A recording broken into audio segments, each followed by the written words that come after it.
First contact.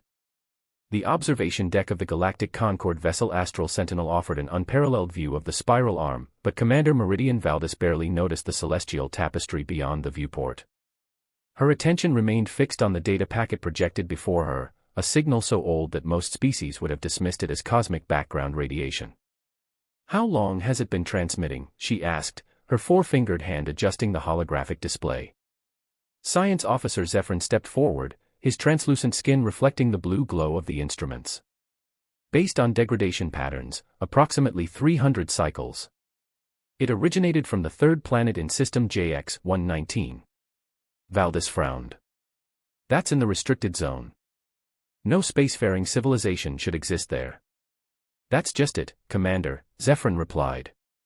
"According to our last survey, the dominant species were barely harnessing combustion technology. They shouldn't have been capable of transmitting interstellar communications." The data packet played again, a series of mathematical sequences followed by a desperate plea encoded in pulses that transcended language barriers. A call for help from a species that shouldn't have been able to make it. "Prepare a report for the Council," Valdez ordered. "And maintain distance from the system. Protocol is clear on developing worlds." Within 12 cycles, the Grand Chamber of the Galactic Council buzzed with agitated discussion. Representatives from 17 advanced civilizations debated the implications of the signal as Valdez stood at the center, her silver uniform gleaming under the chamber's lights. High Counselor Thalos rose from his seat, silencing the chamber with a gesture. "Commander Valdez, your report suggests a concerning anomaly in System JX-119. Elaborate on the developmental timeline." Valdez activated a holographic projection showing a blue-green planet. "The species self-identifies as human. They have progressed from rudimentary agrarian societies to near-space exploration in less than 10 millennia, a process that took each of our civilizations between 50 and 200 millennia." Murmurs rippled through the chamber. "They've had wars," continued Valdez. "Global conflicts that should have extinguished them. Instead, they emerged stronger, developing technologies at an exponential rate. The distress signal was transmitted during their second global conflict, when one faction sought allies against annihilation. And they survived without intervention?" asked Counselor Neria, her crystalline form shimmering with concern. "Not only survived," replied Valdez, "but thrived. In the 3 centuries since the signal, they've achieved nuclear fission, rudimentary space travel, and global information networks. Their rate of advancement defies all developmental models." Thalos leaned forward. "Your recommendation, Commander?" "Standard protocol would dictate continued observation without contact," she said carefully. "However, they're now actively broadcasting signals seeking extraterrestrial communication. They know they're not alone." The Council erupted into argument. Elder Vrax, representative of the oldest spacefaring race, silenced the chamber with a thunderous strike of his staff. "We have maintained the cosmic accord for 12,000 cycles," he announced, his ancient voice carrying surprising strength. "No interference with developing worlds. No technological transfers that could upset the natural order. This species represents a dangerous anomaly." "With respect, Elder," countered Counselor Neria, "they've already defied the natural order. Their advancement curve is unprecedented." "All the more reason for caution," replied Thalos. "The motion before the Council is clear: maintain observation protocols and implement a communication quarantine around System JX-119. No response to their signals, no acknowledgement of their existence." The motion passed with a narrow majority. Commander Valdez was tasked with establishing a perimeter around the restricted system, ensuring no unauthorized contact with the anomalous humans. On Earth, within the underground complex of the United Planetary Defense Initiative, Captain Orion Juno stared at the screen with growing excitement. After years of scanning the cosmos for signs of intelligent life, their enhanced radio arrays had detected something extraordinary: artificial signals, carefully masked but undeniably present, originating from the edge of the solar system. "They're watching us," he said, turning to Director Hawthorne. "And have been for some time." Hawthorne, a veteran of 3 global conflicts, studied the data with narrowed eyes. "Watching but not communicating. That suggests either caution or hostility." "Or bureaucracy," suggested Dr. Kamali, the team's xenolinguist. "Complex civilizations tend to develop complex protocols. They might be debating whether to talk to us." Captain Juno traced the signal's trajectory. Well, I'm tired of waiting. If they won't answer our calls, perhaps we should pay them a visit. With what? Hawthorne scoffed. Our most advanced vessels can barely reach Mars in reasonable time. Whatever's out there is centuries beyond our technology. Maybe not, Juno replied, gesturing to Dr. Rowan Fletcher, who had remained silent until now. Tell them, Rowan. Fletcher cleared his throat. The Prometheus project has achieved breakthrough status. The prototype is functional.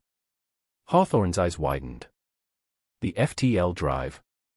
That's still theoretical. Not anymore, Fletcher replied. We've successfully transported test objects to the Kuiper belt and back. The principles we derived from studying those gravity anomalies last year, they work. And you think we should use untested technology to make first contact with an alien civilization that's deliberately avoiding us? Hawthorne's voice dripped with skepticism. That's exactly what we should do, Juno insisted. Humanity spent centuries shouting into the void, begging for someone to answer. Now we know they're out there, watching us struggle, watching us die in our conflicts, and they did nothing. I want to know why. The ensuing debate lasted through the night, but by morning, a decision had been reached.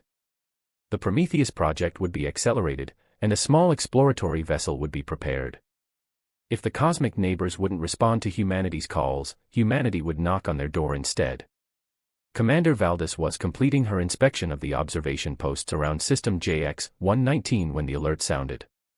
Unidentified vessel approaching Perimeter Station 7, reported the tactical officer. Configuration unknown. Show me, ordered Valdez.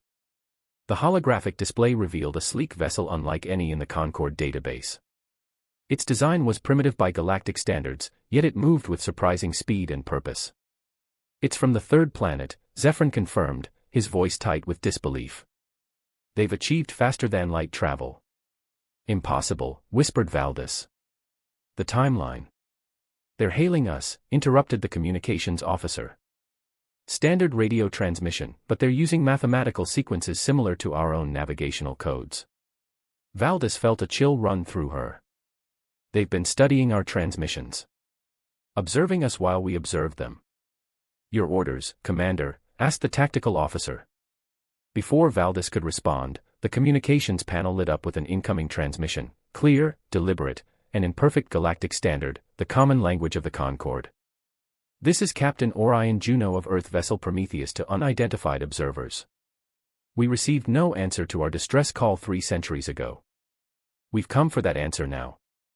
The bridge fell silent as the implications sank in. Humanity had not only achieved the impossible, they had done it while under observation, using technologies gleaned from studying their watchers. The cosmic accord lay in tatters, and the age of isolation was over. Open a channel, Valdez ordered, knowing that the decision would change the course of galactic history. It seems we have much to discuss with the humans. The response. The Astral Sentinel's conference chamber had never felt so tense. Commander Valdez sat across from Captain Juno, studying the human with barely concealed fascination. Behind Juno stood his small crew, Dr. Rowan Fletcher, the physicist whose theories had broken the light-speed barrier, Dr. Nadia Kamali, the xenolinguist who had deciphered the Concord's communication protocols, and Lieutenant Darius West, whose military bearing suggested he was far more than the security officer his introduction claimed. You understand, Valdez began carefully, that by initiating direct contact, you've violated protocols established for the protection of developing species. Juno's expression remained neutral, but his eyes, remarkably expressive by Concord standards, flashed with something between amusement and indignation. Developing species, he repeated. You received our distress call 3 centuries ago when millions were dying in a global conflict. Your protection consisted of watching us struggle without offering assistance. The cosmic accord, began Zephyrin, but Juno cut him off. Means nothing to us. We never agreed to it. He leaned forward. What we want to know is why. Why monitor us for centuries? Why the quarantine? What are you afraid of? The bluntness of the question sent ripples of discomfort through the Concord officers. In their culture, such directness bordered on aggression. Your developmental trajectory is unprecedented, Valdez explained, choosing her words carefully. From primitive technology to faster-than-light travel in under a millennium. The council deemed it prudent to observe until we understood the anomaly. Dr. Fletcher spoke for the first time, his voice quiet but intense. The anomaly, Commander, is desperation. Your species evolved in environments that allowed gradual development. Earth has never afforded us that luxury. He activated a small device that projected images of Earth's history, natural disasters, wars, plagues, each catastrophe followed by technological leaps that had carried humanity forward. We advance quickly because we must, Fletcher continued. Necessity drives innovation. When survival is at stake, impossible timelines become merely inconvenient ones. Valdez studied the human scientist with growing comprehension. The Concord races had evolved in stability, their home worlds benign, their development measured in geological time. Humans had been forged in crisis, their evolution accelerated by perpetual challenge. And your faster-than-light technology, she asked. Our scientists theorized such travel, but the energy requirements were solved by thinking differently, interrupted Dr. Fletcher. We noticed gravitational anomalies in your ship's movements. You bend space in one direction, we discovered we could fold it instead. The implications were staggering. While the Concorde had spent millennia refining a single approach to faster-than-light travel, humans had developed an entirely different method in decades. Not because they were inherently more intelligent, but because their perspective was fundamentally different. Before Valdez could respond, a priority transmission from the Galactic Council interrupted their discussion. High Counselor Thalos appeared, his expression grave. Commander Valdez, you have allowed unauthorized contact with a quarantined species. Return to Concord space immediately. The humans are to be escorted back to their system, where a containment field will be established. Captain Juno stood, tension evident in every line of his body. Containment. You intend to imprison us in our own solar system. For the stability of the galactic order, Thalos replied, not addressing Juno directly. Commander Valdez, comply immediately. The transmission ended, leaving a heavy silence in its wake. Valdez faced a decision that would define her career, perhaps her life. The cosmic accord was clear, but so was the injustice of the Council's position. Your vessel will be escorted to the nearest jump point, she announced formally, then lowered her voice. But I believe there's a matter we should discuss first, the original distress signal. Its source point wasn't Earth. Juno exchanged surprised glances with his crew. Explain. The signal you detected was a relay, Valdez continued. Its origin point lies in the Perseus Void, a region of space the Concorde has long avoided. Ancient records speak of a civilization there that vanished 20,000 cycles ago. And you think they sent the distress call? Dr. Kamali asked. I believe they're still sending it, replied Valdez. The mathematics embedded in the signal, they're not just prime numbers. They're coordinates, repeating endlessly across millennia. Understanding dawned on Fletcher's face. That's why you were in our system. You weren't just watching us, you were monitoring the relay point. The Council deemed the original signal too dangerous to investigate, Valdez admitted. Legends speak of the Perseus civilization as having technology beyond even our understanding. The policy has always been observation without intervention. Juno's eyes narrowed. The same policy you applied to Earth. How many distress calls have you ignored, Commander? The question hung in the air, piercing and uncomfortable. Valdez had no answer that would satisfy her own conscience, let alone these humans who had defied all expectations. I propose a compromise, she said finally. Before you return to Earth, we investigate the source together. The Concorde has the experience, but your species has proven remarkably adaptive in crisis situations.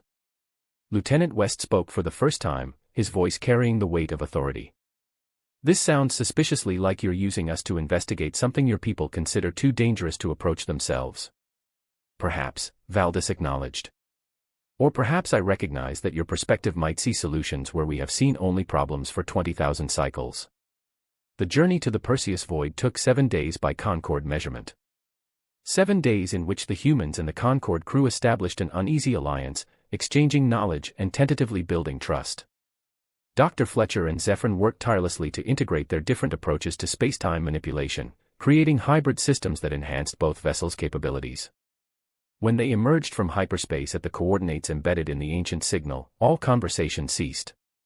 Before them floated a massive structure, not a planet or a station, but something between both. Its architecture defied conventional understanding, sections of it seemingly phasing in and out of reality. "Life signs?" asked Valdis. "Millions," replied Zephyrin in disbelief. "But, suspended somehow. They're in some form of stasis." The signal intensified as they approached, changing from a mathematical sequence to something more complex: images, sensations, concepts that the ship's systems struggled to interpret. "They're trapped," Dr. Kamali announced suddenly, her hands flying over the translation matrix. "Not physically, but temporally. They've been caught in some kind of time dilation field." "For 20,000 years?" Valdis asked incredulously. "Time would pass differently for them," Fletcher explained, excitement building in his voice. "What's been millennia for the galaxy might have been moments from their perspective." Captain Juno studied the structure with narrowed eyes. "They're asking for help. Can we provide it?" "The cosmic accord forbids interference," began Zephyrin, but Juno cut him off. "Your accord also forbade helping Earth, and look where that got you. Sometimes the right action transcends protocol." Before anyone could respond, a new transmission cut through all channels. The Galactic Council had tracked them. 3 Concord battle cruisers emerged from hyperspace, weapons systems active. "Commander Valdis," High Counselor Thalas's voice resonated through the command deck. "You have defied direct orders and endangered the Concord by bringing humans to a forbidden zone. Stand down immediately."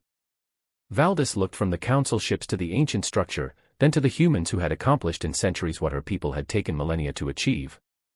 In that moment, she made her choice. "Counselor, with respect, I believe we've misunderstood our role in the galaxy. These humans, they answered a call we ignored out of fear. Perhaps it's time we learned from them." She turned to Captain Juno. "Your species has faced extinction-level events and emerged stronger. If anyone can find a solution to this ancient problem, it's you." Juno nodded, understanding the gravity of the moment. "Dr. Fletcher, what do you make of the time dilation field?" Fletcher had been analyzing the structure with growing excitement. "It's ingenious, actually. They've created a bubble of altered spacetime as a protection against some cosmic event, but the field became self-sustaining, trapping them inside. They can't deactivate it from within." "Can we deactivate it from outside?" asked Valdis. "Not with Concord technology alone," Fletcher replied, then smiled. "But if we combine our approach to spacetime with yours, it just might work." The next hours were a blur of activity as humans and Concord scientists worked together, ignoring the increasingly threatening communications from the Council ships. They constructed a device that combined Fletcher's folding technology with the Concord's spacebending capabilities, creating an interference pattern that could potentially disrupt the dilation field.